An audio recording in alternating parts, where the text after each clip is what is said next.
Olá, sejam muito bem-vindos à nossa terceira aula do quinto workshop do aprendizado canino. Antes da gente começar essa aula, eu queria fazer um convite a você que porventura não tenha assistido às aulas anteriores, que pare aqui, volte na primeira aula que eu trato sobre os aspectos genéticos, quebro alguns mitos, apresento novos paradigmas sobre as questões genéticas e como elas podem ser importantes no desenvolvimento do aprendizado do comportamento.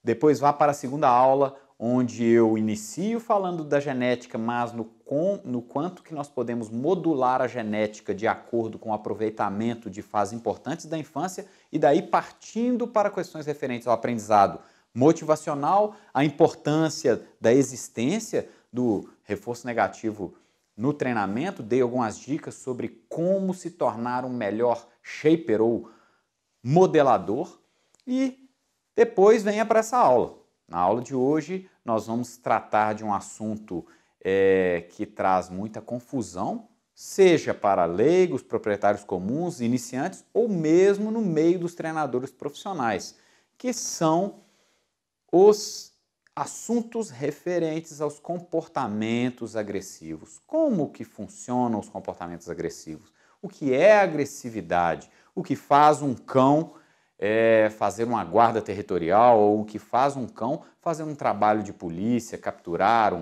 um criminoso?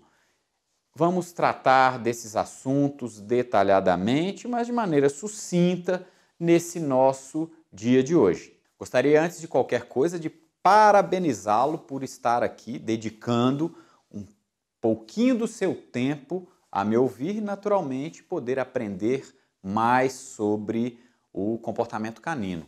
Somente dessa forma nós vamos poder progredir na melhoria do convívio com os nossos cães. Não adianta a gente querer resolver problemas se nós não dedicarmos tempo ao aprendizado inicialmente nosso. Quando nós soubermos mais sobre a mente canina, nós poderemos influenciar o desenvolvimento do comportamento canino nos nossos lares, nas nossas famílias, e aí não só minimizarmos os problemas, mas também desenvolvermos cães com capacidade de aprendizado e, consequentemente, muito mais bem-estar. Comportamentos agressivos. Por que eu estou falando no plural? O que a gente mais ouve aí é o termo agressividade. Tal cão é agressivo, ou então eu queria aprender mais sobre a agressividade. Mas, na verdade, quando vamos estudar um pouco mais o comportamento animal, especificamente o comportamento canino, nós vamos perceber que as coisas não são tão simples assim. A palavra agressividade, ela é muito resumida. Na verdade, existem diversos comportamentos, ou pelo menos expressões comportamentais agressivas. E essas expressões, elas são causadas por motivações diferentes. O que faz um cão guardar um território, por exemplo, o quintal da sua casa, é algo muito diferente do que faz um cão morder durante uma atividade policial, um cão que sai perseguindo um criminoso.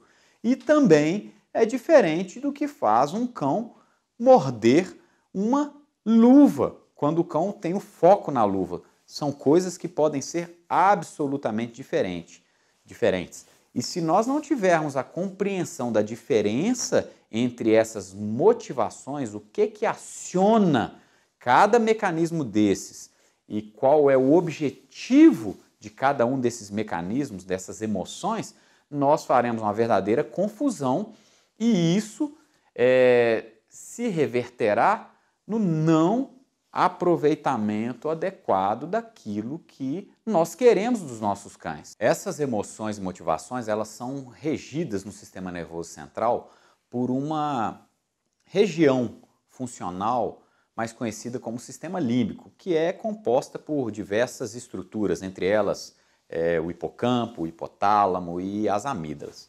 Uma compreensão muito básica desses mecanismos emocionais vai facilitar o direcionamento do treinamento dos nossos cães.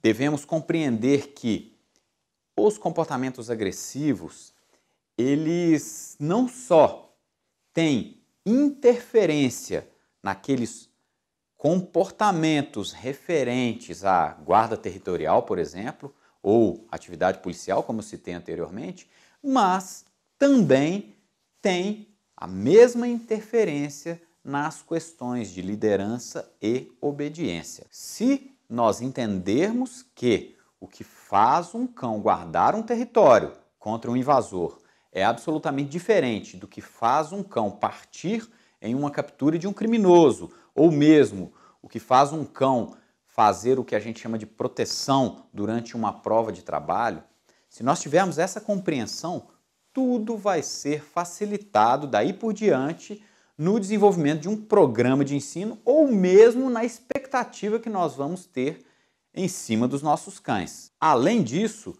a compreensão disso vai favorecer o entendimento da importância do reforço negativo no treinamento de obediência. Vamos lá, cada vez mais isso tem acontecido, e isso é historicamente relativamente recente.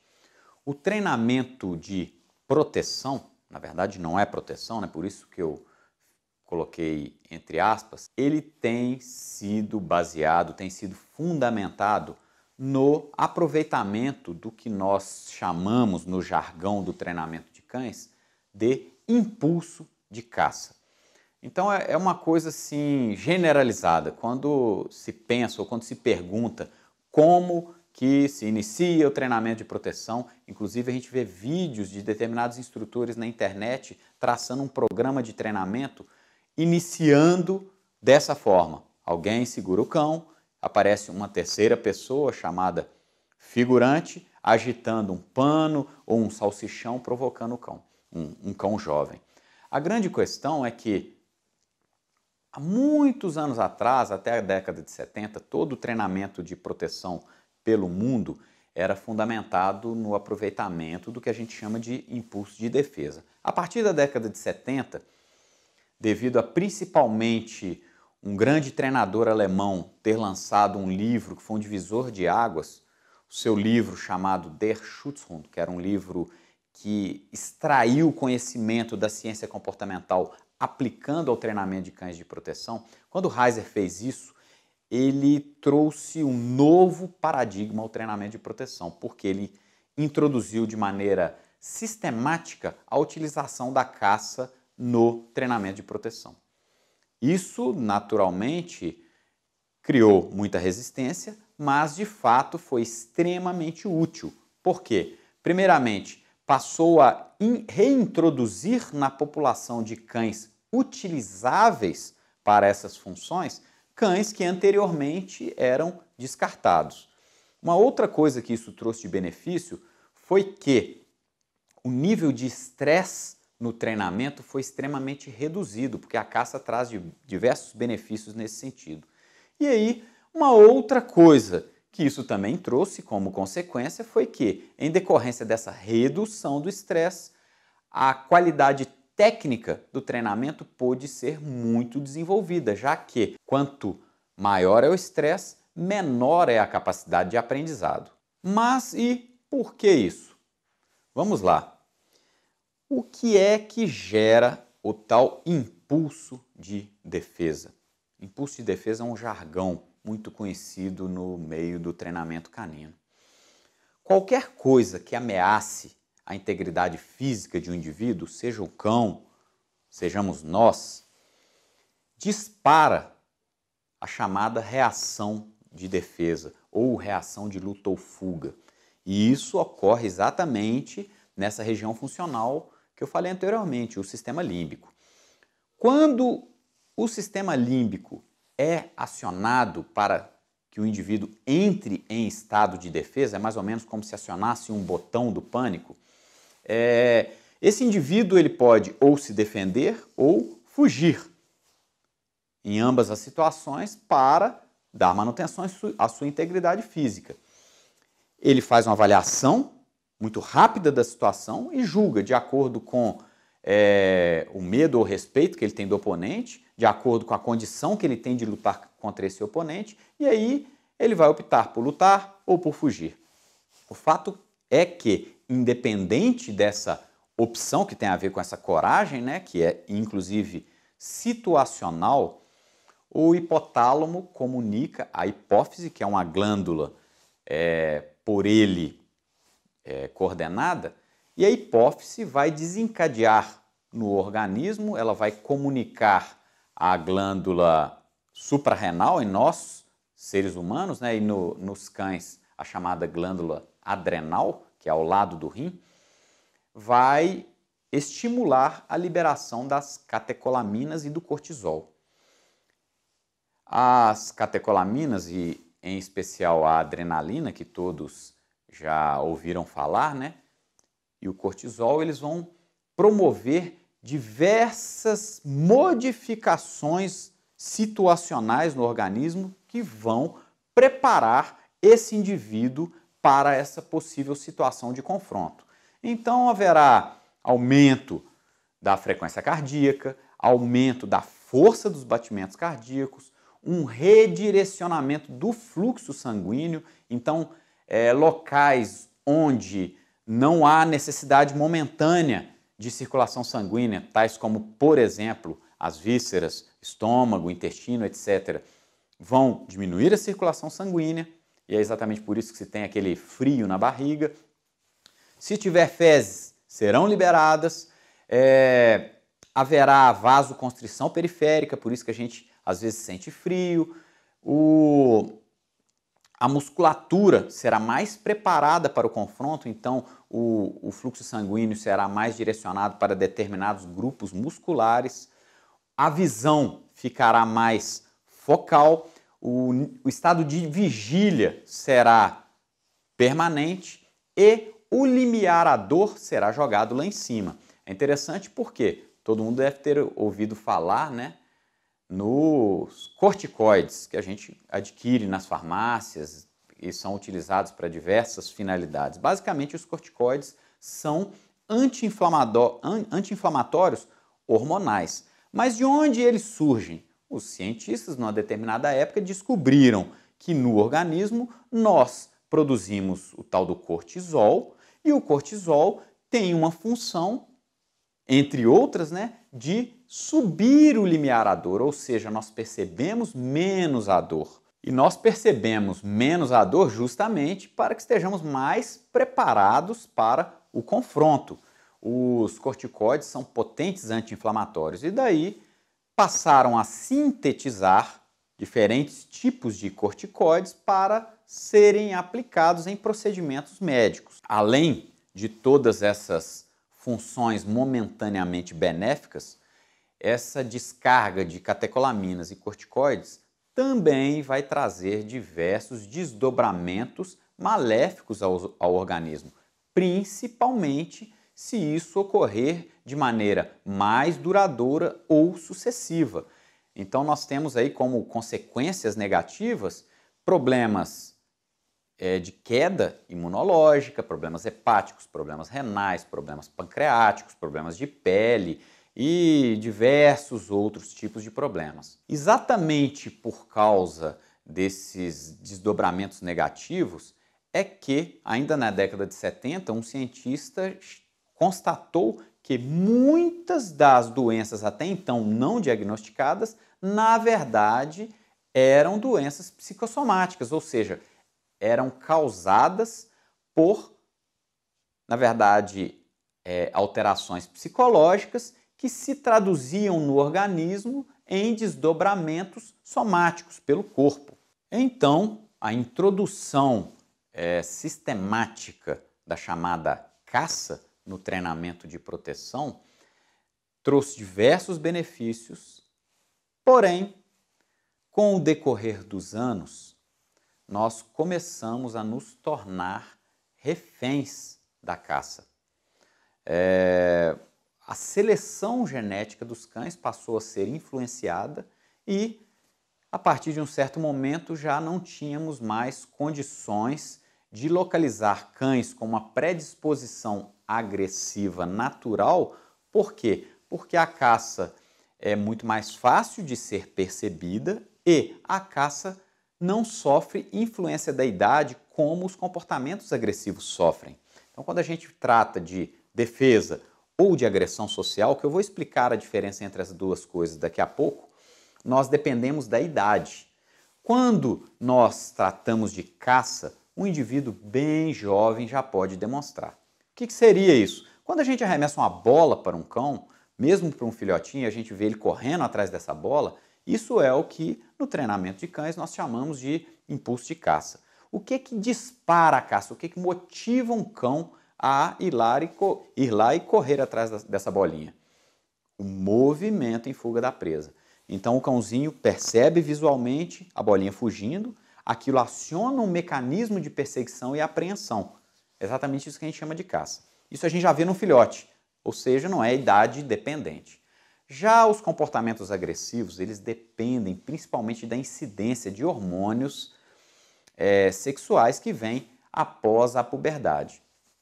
Como a caça é visível em indivíduos muito jovens, nós começamos a escolher muito prematuramente os cães que seriam utilizados no treinamento e, em decorrência das diversas vantagens da utilização na caça no treinamento, com o passar dos anos, começamos a não mais valorizar as questões referentes à agressão.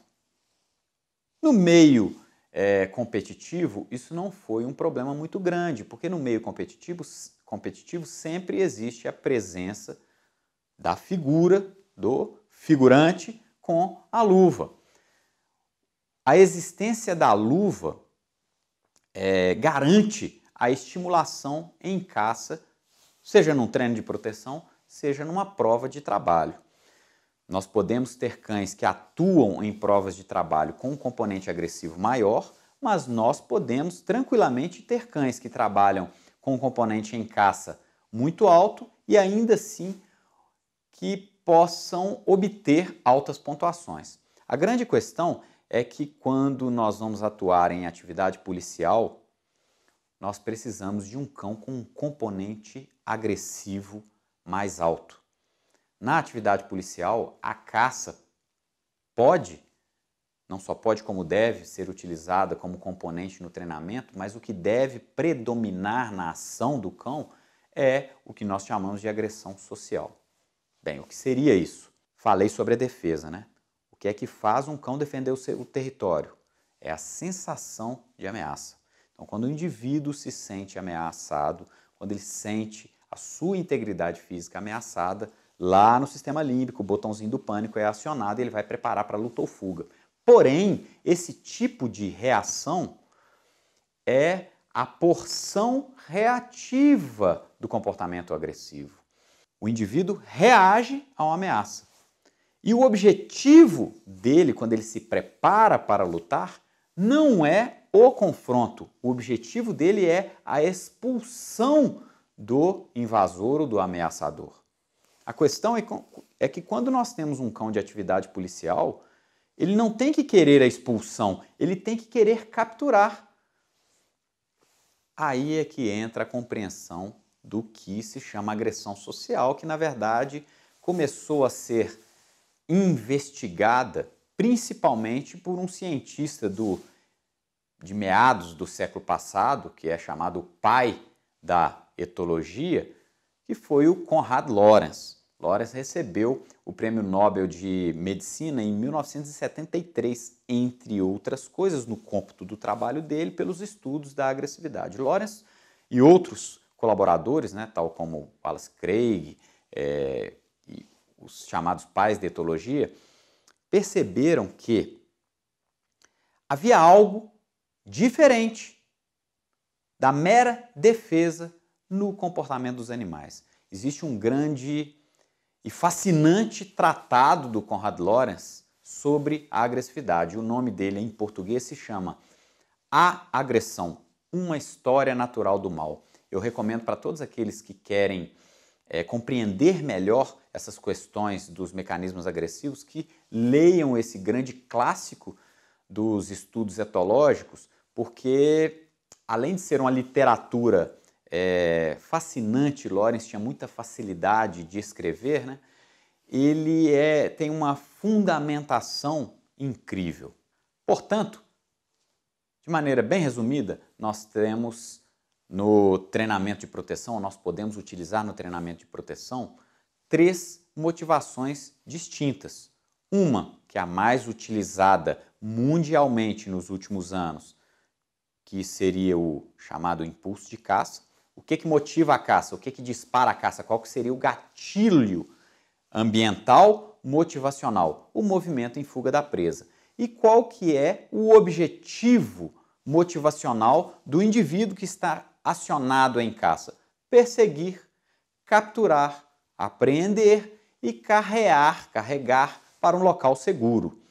Porém, a caça não vê risco de dano próprio.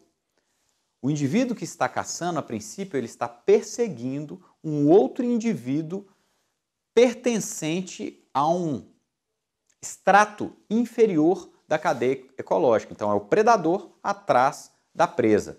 Uma outra motivação seria o impulso de defesa. Qual seria o gatilho disparador da defesa? Qualquer ameaça de natureza física ou psicológica. O interessante aí, qualquer ameaça. Então, não é só outro indivíduo, inclusive um carro que quase atropela alguém, essa pessoa pula fora para se defender desse carro, ela tem esse botão do pânico acionado. E uma terceira motivação seria a agressão social. A defesa é acionada por qualquer ameaça e tem por objetivo repelir a ameaça. A ameaça foi embora, a defesa cessa. A agressão social tem uma outra motivação. A agressão social é motivada pela rivalidade, pela competição entre indivíduos da mesma espécie. Competição por recursos, competição por território. Não é defesa de território propriamente dita, é competição por território. A defesa não tem direcionamento personificado. Ela se defende contra qualquer ameaça. A agressão social tem um direcionamento personificado contra indivíduos da mesma espécie. Uau! Como então um cão teria que ter direcionamento agressivo social contra o ser humano, já que são espécies diferentes? Aí entra a necessidade da compreensão do que eu citei na aula anterior sobre a janela social. Quando nós temos um cão que dentro do período da janela social ele passa por uma imersão na sociedade humana, nós conseguiremos extrair dele um direcionamento do potencial agressivo dele contra o ser humano. E é exatamente por isso que os bons treinadores e os bons policiais no entorno do mundo, quando escolhem um filhote, pegam esse filhote entre 55 e 60 dias normalmente e trazem o filhote para a vida humana. A partir dali, o filhote não pode ter vida aleatória com outros cães, porque dessa forma ele teria um direcionamento extremo para outros cães e daí para frente tanto o aproveitamento do seu potencial cognitivo quanto também o aproveitamento do seu potencial agressivo estaria prejudicado. E aí, na prática, o que a gente observa é uma tendência de que, quanto maior o potencial agressivo de um cão, menor o seu potencial defensivo. E vice-versa, quanto maior o seu potencial defensivo, menor o seu potencial agressivo. Quando eu falo agressivo aqui, é a tal da agressão social. Quando um cão tem que ser agressivo, ele tem que ser cada vez mais autoconfiante. Então, quanto maior é o seu potencial agressivo, mais autoconfiante ele tem que ser. Quanto mais autoconfiante ele tem que ser, menos ele se sentirá ameaçado. A gente entra aí num dilema, porque quando nós queremos um cão de guarda, de uma forma geral, nós não estamos tratando de matemática, mas de uma forma geral, quando a gente quer um bom cão de guarda, nós teremos um cão limitado para níveis cada vez maiores de necessidade de suporte à pressão em atividades policiais. Outra coisa importante que a gente tem que entender é que são motivações que elas têm uma prontidão, uma predisposição genética, podem ser influenciáveis pelo meio, mas nós não podemos desprezar a sua origem genética. Existem teorias diferentes para tentar explicar a origem da agressão. Existe a teoria chamada Lorenz-Freudiana, porque ela foi defendida tanto por Lorenz, que é esse pai da etologia, quanto por Freud, o pai da psicanálise, que eles defendiam que a agressão social ou a agressividade teria uma origem natural, genética. Esse tratado que eu citei do Lorenz discorre sobre isso. Existe uma teoria que defende que a agressão social é desencadeada por estresse. Existe uma outra teoria, que é a teoria chamada behaviorista, que defende que a agressão social pode ser desencadeada pelo aprendizado. E aí é que entra a questão da utilização da caça. Se a agressão social é uma competição entre indivíduos da mesma espécie sobre territórios, recursos, etc., nós podemos então utilizar a caça, por exemplo, a luva, como um meio de competição para, através de experiências de sucesso, ou seja, o indivíduo é bem sucedido na defesa da sua caça, desenvolver a agressão. É exatamente aí que essas três motivações flutuam e um bom cão deveria ter um bom balanço dessas três motivações durante a execução de um serviço de proteção. E com base num entendimento desse, naturalmente eu não tenho a pretensão de transmitir para vocês aqui toda a complexidade desse assunto numa aula tão curta. No meu curso, Entendendo o Aprendizado Canino Guia Definitivo, eu abordo de maneira bem mais detalhada e bem mais profunda todas as nuances referentes à defesa, agressão e caça. Então não é pretensão minha agora não, mas vocês pelo menos tendo uma noção que as coisas não são tão simples quanto parecem e que existem motivações diferentes, o nosso horizonte começa a se ampliar. E aí fica mais fácil de se ter uma compreensão de que não necessariamente um cão adequado para uma determinada função vai ser o melhor para outra função. Quando nós queremos um cão de guarda de território, nós devemos buscar cães que tenham traços de insegurança e que que tenham predisposição para reverter essa insegurança de maneira defensiva. Quando nós buscamos cães para atividade policial ou para provas de trabalho, nós devemos buscar cães que tenham predisposição ao confronto, a buscar o confronto, que queiram buscar o oponente. São coisas distintas. E a caça entraria no treinamento do cão de polícia ou no treinamento do cão de prova de trabalho como um dos meios para se incitar, para se estimular à competição. Atualmente, a caça é algo quase que indispensável para o treinamento de proteção. Ela traz para a gente diversas vantagens. Portanto, com base nessa rápida explanação, nós não podemos criar uma expectativa em cima dos nossos cães que eles sejam cães completos. Existem cães com mais predisposição para uma atuação e cães com mais predisposição para outro tipo de atuação. Apenas em cima disso que nós poderemos traçar, então, a melhor função para cada cão é como ocorrerá o melhor programa de treinamento para cada finalidade. Mas e aí? Já que nós estamos terminando essa terceira aula, talvez a gente tenha diversas dúvidas, né? Diversas perguntas. São muitos assuntos. As coisas não são tão simples, né? E aí, como escolher adequadamente um filhote para atividade policial? Como escolher um filhote para provas de trabalho? Como escolher um filhote para a família? Como que eu vou fazer para o cão ter mais atenção em mim? Essa tal motivação que foi falada na aula anterior, como que eu vou gerar engajamento, empenho, como que eu vou gerar comportamentos? no treinamento de proteção, como fazer com que o cão guarde melhor a minha casa, ou como fazer com que a potência da mordida aumente, ou como fazer com que o meu cão tenha controle durante uma ação de proteção. Essas dúvidas realmente são plausíveis de acontecer. E o meu objetivo é trazer para vocês, na nossa próxima aula, um caminho para que a gente possa solucionar todas essas dúvidas que são mais do que naturais, que apareçam na nossa cabeça. E é isso aí. Vamos então encerrando a nossa terceira aula.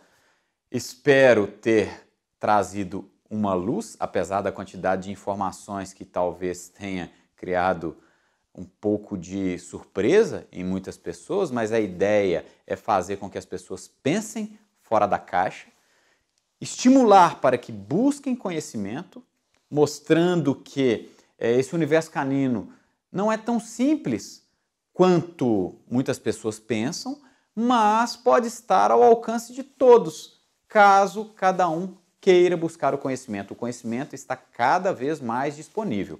Então, eu encerro a nossa terceira aula, agradecendo mais uma vez pela participação, pelo empenho que cada um tem demonstrado, reforçando que é só a busca pelo conhecimento que vai fazer com que nós consigamos melhorar o convívio com os nossos cães no Brasil, melhorar o desempenho dos nossos cães em atividades de trabalho, em atividades policiais, em atividades competitivas e dar melhores condições de bem-estar a esses indivíduos que nós gostamos tanto.